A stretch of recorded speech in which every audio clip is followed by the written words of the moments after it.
efectivamente, hoy hemos hablado mucho del tema de la educación en nuestros comentarios y en esta oportunidad estamos en compañía del doctor Julio Leonardo Valeirón Ureña. Así Así es. Sí, mismo sí, un es, del apellido, ¿verdad? Ministerio de Educación. Ese apellido es poco común. Sí, poco común. Sí. Sí, sí. Bienvenido, qué bueno que está con nosotros. Profesor, usted, Buenos buenos días, perdón. Profesor, usted encabeza una de las instituciones, diría yo, más importantes dentro de todo el conjunto de instituciones en el sistema educativo. Es la parte científica, de investigación. ¿Cómo vamos? ¿Cómo vamos en la evaluación y cómo vamos en los resultados de ese trabajo que hace el instituto que usted encabeza? Sí, antes que nada, agradecerle la invitación. Ciertamente, tener la oportunidad de uno poder conversar sobre los temas educativos y sobre todo en lo que nos trae, que es el Congreso, siempre es algo interesante. Bueno, el Instituto Dominicano de Evaluación e Investigación de la Calidad Educativa, IDEICE, es un órgano descentralizado del Ministerio de Educación que tiene como responsabilidad levantar evidencia científica sobre los procesos educativos en sentido general. Sobre todo y particularmente de lo que es la educación preuniversitaria, aunque el tema de formación docente para nosotros es un tema sumamente importante. El instituto viene funcionando desde el 2008. Yo estoy en el instituto desde el 2010 y desde entonces acá el instituto ha estado, desarrollándose ampliamente y una muestra de eso es este congreso. Sí. Pero antes de entrar en el Congreso, los hallazgos, los levantamientos a raíz de su participación dentro del instituto, ¿cuáles han sido? ¿Cuáles son los puntos neurálgicos que hemos encontrado en estos años dentro de la parte educativa? Sí, bueno, quizá el tema más importante que tiene, dos aspectos en el que se manifiesta, tomando en consideración que los estudios internacionales nos dicen a nosotros que nuestros estudiantes todavía no muestran logros según las expectativas que teníamos en el Plan Decenal de Educación del 92. O sea, todavía los resultados son bajos. Hay dos elementos fundamentales que de alguna manera explican, esa situación. Por un lado, el tema de la formación docente. O sea, los estudios nos ponen de relieve que nuestros docentes, nuestros maestros, en su formación no desarrollan todas las competencias que son necesarias. Y ese es un tema, importante. Importante porque al final de cuentas, el maestro es la persona que pone en ejecución todo lo que son los planes. Es decir, podemos tener un currículum hermoso, podemos tener un currículum actualizado, podemos tener una propuesta curricular al día, pero si yo no tengo la persona que va a ejecutar eso bien formada, realmente estoy en una situación desventajosa. ¿Y la segunda? Y en segundo lugar, que tiene mucho que ver con eso, es la gestión de la escuela, que es el director, la directora. O sea, ahí también hemos encontrado que ciertamente hay que avanzar más. O sea, todavía, en gran medida, nuestros gerentes como tal, todavía no tienen tampoco todas esas competencias que implica dirigir una escuela que tiene como función fundamental que todos los niños y todas las niñas aprendan. Y si a ese tema, que es algo que nosotros hemos estudiado con fuerza, si a ese tema le agregamos el tema de la situación del clima escolar, entonces ya ustedes podrán entender que esos tres elementos es suficiente como para poder explicar por qué en los estudios internacionales y los estudios nacionales nuestros niños no presentan los logros que nosotros teníamos como expectativa en el 92. Profesor, tenemos de referencia aquella gran reunión que se dio de la UNESCO en París, según, si mal recuerdo, en 1998, donde se discutió ampliamente sobre los quehaceres dentro de la escuela. ¿Cómo está eso? ¿Cómo la escuela dominicana puede dar ese salto que necesita no solamente de pasar del saber al quehacer y saber hacer y continuar con unos saberes por ahí que son interesantísimos y que han ido creciendo? ¿En qué nivel estamos realmente nosotros? Bueno, digamos que en sentido general el país ha ido en ese sentido de la educación avanzando. Yo creo que cuando uno mira la educación en los años principios de los 90, finales de los 80, principios de los 90, donde quizá el tema fundamental era la cobertura. Era un problema muy serio porque incluso no estábamos de acuerdo a los estándares internacionales, sin embargo, hoy la cobertura, uno puede decir que prácticamente de cada 100 niños de 6 años, nosotros tenemos 97, 98 en la escuela.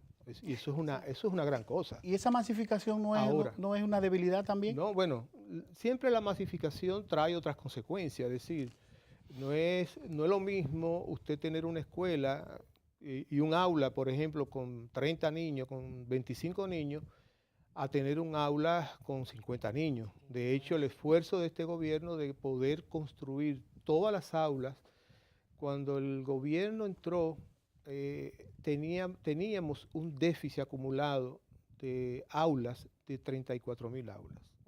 Un déficit acumulado de 34.000 aulas.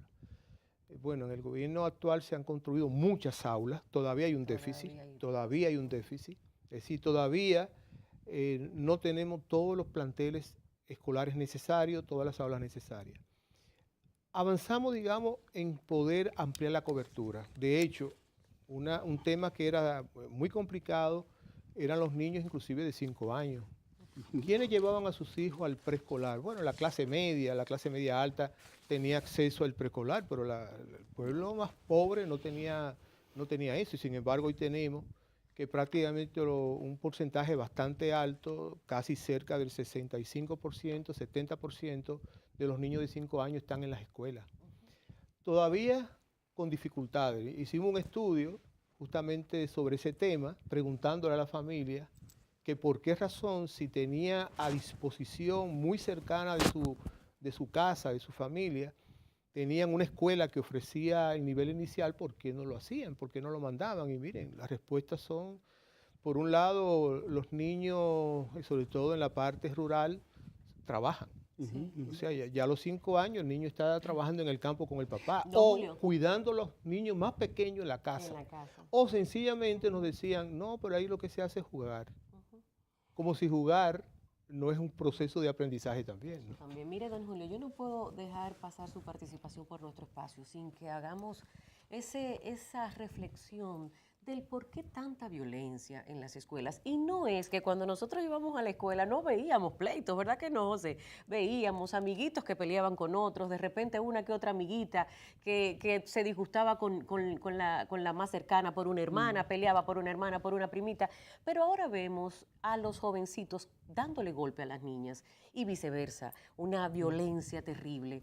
¿A través del instituto han podido ustedes profundizar al respecto? Claro. Por favor. De hecho, nosotros hicimos estudios sobre la prevalencia de la violencia en la escuela, un estudio a nivel nacional y el tema salió. Es decir, realmente en la escuela hay un serio tema de clima, de violencia que se expresa en el patio, que se expresa en los baños, pero que se expresa incluso en el aula con la presencia de la maestra. Sí. Es decir, aún la presencia de la maestra.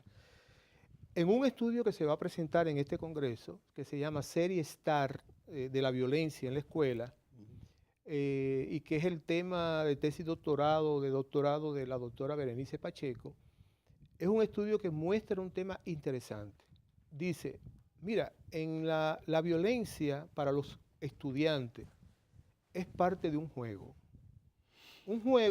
a ser violento, donde hay 3 actores fundamentales: los que pelean, los que incentivan la pelea y los que son, digamos, observadores, los espectadores. Sí. Y eso es un tema interesante, porque dice, son roles muy claramente definidos. A veces el maestro es parte de los enchinchadores, decía ella. Parte de los enchinchadores, inclusive hay maestros que toman videos de del tema. En vez de intervenir, hay muchos videos en las redes. Suben videos, ¿no? Es decir, ella dice, es un tema interesante. ¿Por qué? Porque cuando ella le pregunta a los muchachos, y a las muchachas le pregunta sobre el tema, y estamos hablando de 5º grado a 8º grado. No estamos hablando ni siquiera de media, estamos hablando todavía de jóvenes que tienen 10 años en sentido general en promedio. Le dicen eso, dicen, no, eso es un juego. Es un juego y que bueno, y que a veces se nos va la mano, pero es un poco, porque también le ponen de relieve que esa situación de violencia es mucho más fuerte en la casa y en el barrio. Y lo más interesante que ella encontró por ejemplo, es cómo estos muchachos, cómo estas muchachas se arman de cosas. Por ejemplo, dice, los muchachos tienen escondido cuchillas, Ujú. pero las niñas tienen agujas, ¿Sabes lo que es? como mecanismo De Sí, defensa. sí. de defensa y de ejercicio de la violencia. O sea, la violencia se convierte como en un tema compartido, es un juego, todos somos parte de la violencia, lógico. Hay unos más agresivos que otros. Pero hay una violencia institucional que siempre se ha dicho con el asunto, por ejemplo, de un Estado que paga muy mal a los maestros durante muchos años, se acumuló. Aunque ha mejorado, hay que significar que ha mejorado en los últimos tiempos. Ese tipo de violencia también influye mucho en el comportarse de los maestros.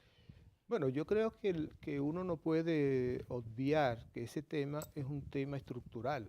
O sea, yo creo que la situación de pobreza en que vive la mayoría de las dominicanas y los dominicanos ya de por sí es un hecho de violencia como tal, ¿no? Y nuestros niños en las escuelas vienen fundamentalmente de esos sectores.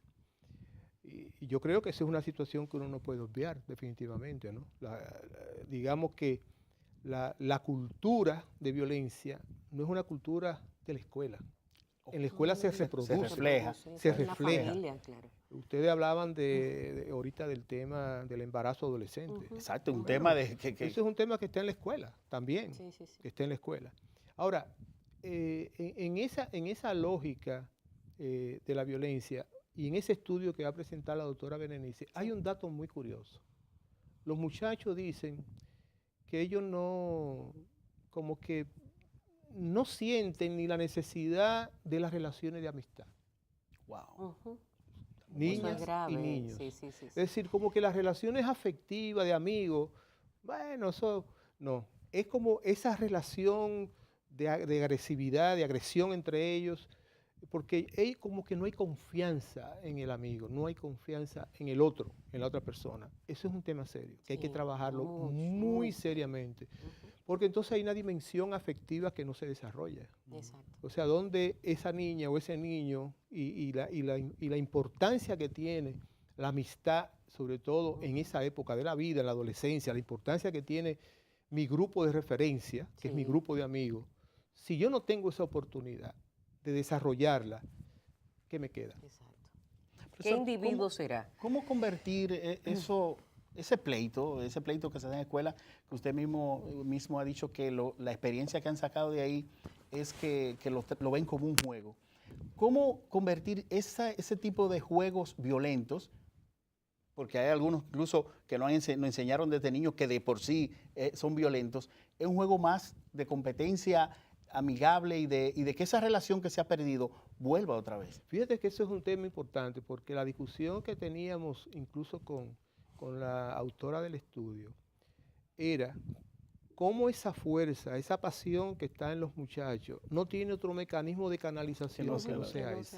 Y entonces ella decía que encontró en el estudio también que hay varias estrategias que pudiéramos desarrollar. Una es los deportes. Por ejemplo, ahora mañana empieza los deportes escolares, Sí, es decir, sí. cómo lograr que realmente el tema deportivo se convierta en un tema escolar importante. O sea, no creer que solamente tenemos que aprender matemática o aprender lengua, eso es importante, pero también desarrollar el cuerpo, La ser mente. capaz y la relación que eso tiene Sí, con la mente, claro. porque el que practica deporte, el que se ha dedicado a practicar deporte, sabe lo importante que es el control interno cuando está practicando un deporte. Pero además el compañerismo, don El Julio. compañerismo, Exacto. etcétera, el trabajo de El equipo. trabajo de equipo. En segundo lugar, el arte. De hecho, hay otra joven del instituto que nos presentó un trabajo que hizo en una escuela que había serios problemas de violencia y que ella utilizó el arte, la pintura, la expresión artística y que sistemáticamente fue bajando la violencia. Quiere decir, si yo encuentro un canal de expresión Ay, de mi pero claro. emocionalidad diferente al otro, porque al final de cuentas, cuando dicen es un juego, es porque es el canal de expresión de la emocionalidad. Si yo desarrollo estrategia, como puede ser el deporte, como puede ser las artes, el teatro, en un pueblo tan histriónico como el nuestro, que es un pueblo que... Donde hay artistas donde quiera. No donde quiera, usted va a un barrio y dice a la gente, mira, vamos a una obra de teatro sobre tal tema, y la gente te monta en 5 Pero minutos una obra de teatro. esos karaoke han sacado muchísimos artistas dormidos. Así mismo, y por eso, de hecho, un escape. el actual ministro, recuerdo en una reunión que cuando fue y vio la modalidad de arte en los liceos, quedó sorprendido. Quedó enamorado de aquello porque decía, pero caramba, eso es una estrategia interesante, todos estos jóvenes expresando toda su emocionalidad a través del arte. Entonces, don Julio, vamos a tener a partir de mañana este congreso. ¿Cuántos días quieren Son participan? 3 días, 5, 6 y 7. Nosotros tenemos, este es el 8º congreso, y debido a que estamos impulsando un nuevo currículo y un currículo por competencia, hemos decidido que este congreso esté centrado en el tema del desarrollo curricular, cuáles son las lecciones aprendidas y cuáles son las perspectivas que tenemos.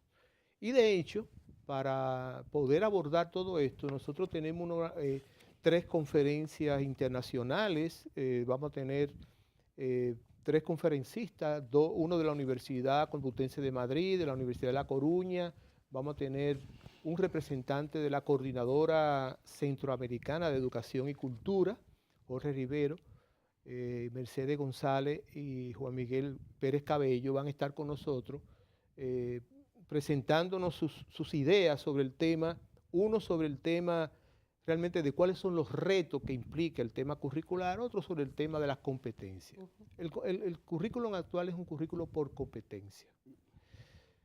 Es un tema serio y complejo. Nos falta todavía mucho, ¿verdad? Nos falta, porque poder hablar de desarrollar competencia, eso está muy allá de solo desarrollar conocimiento, que es lo que hasta ahora hemos hecho realmente en el sistema educativo. Aunque el currículum anterior también expresaba la necesidad de desarrollar al individuo como competente, sin embargo, los maestros fueron formados para comunicar,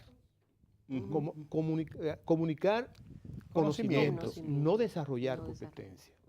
Y ese es un tema serio que nosotros queremos dar oportunidad de que podamos tener 3 días de debate sobre esto.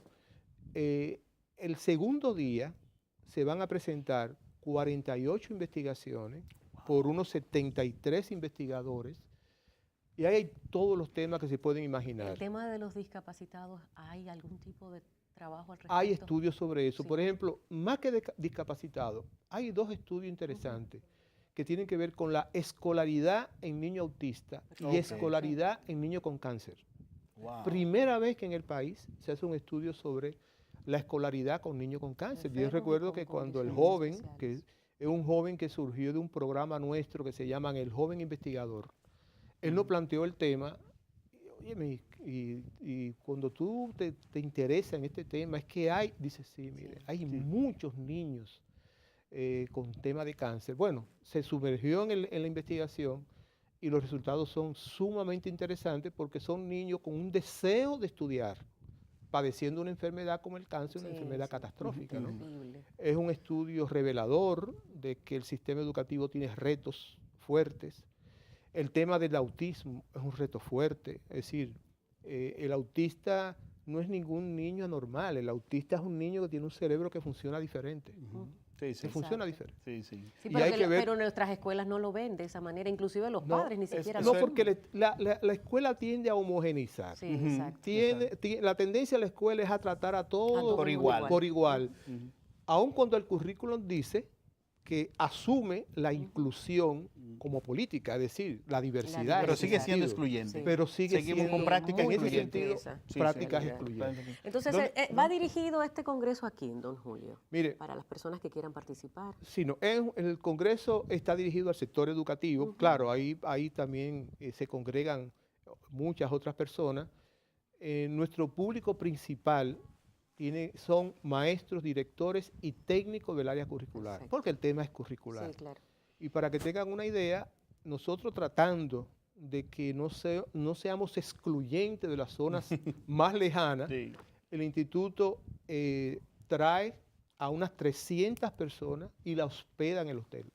Okay. A maestros de la zona más lejana, por ejemplo, un maestro de la frontera tiene oportunidad de estar aquí esos días presenciando este proceso. ¿Y dónde va a ser la concentración, las Eh, discusiones? Sí, va a ser en el Hotel Dominican Fiesta. Dominican Fiesta, ok. Es el hotel que, bueno, siempre hacemos un concurso y ha ganado el concurso y nos ofrece esa oportunidad de tener 300 personas alojadas, maestros, directores, técnicos alojados ahí, por lo menos una noche y por tanto 2 días completos en este proceso, digamos, de debate, presentaciones y debate de investigaciones en el campo educativo. Bueno, muchísimas gracias, profesor, don por venir Julio. aquí. Se nos ha ido ya Sí, el sí, tiempo pero rápido. ya más adelante Hay- va a venir entonces para que nos hable de Claro, los No, resultados. y de otros ese temas, congreso. ¿verdad? Cómo Claro. ligar el currículo con las tandas extendidas, que Claro. es otro Más tema otros que temas. se nos Claro. ha quedado. Sí, sí, No, sí. y ahora mismo en el que más tiempo nos está ocupando es la evaluación del desempeño de Que tenga todo el personal evaluación. docente. Esos Que resultados el tenemos instituto que... también es responsable de ese Me proceso. imagino Bueno. que de ahí va a salir Maco con cacao. Sí, bueno. Pues nosotros nos despedimos, ¿verdad? Gracias, don Marcelo. Julio. Muchísimas gracias a ustedes gracias por a el favor de ustedes. su sintonía. Si Dios así lo permite, nos reencontramos mañana a partir de las 6 en otro Despierta RD.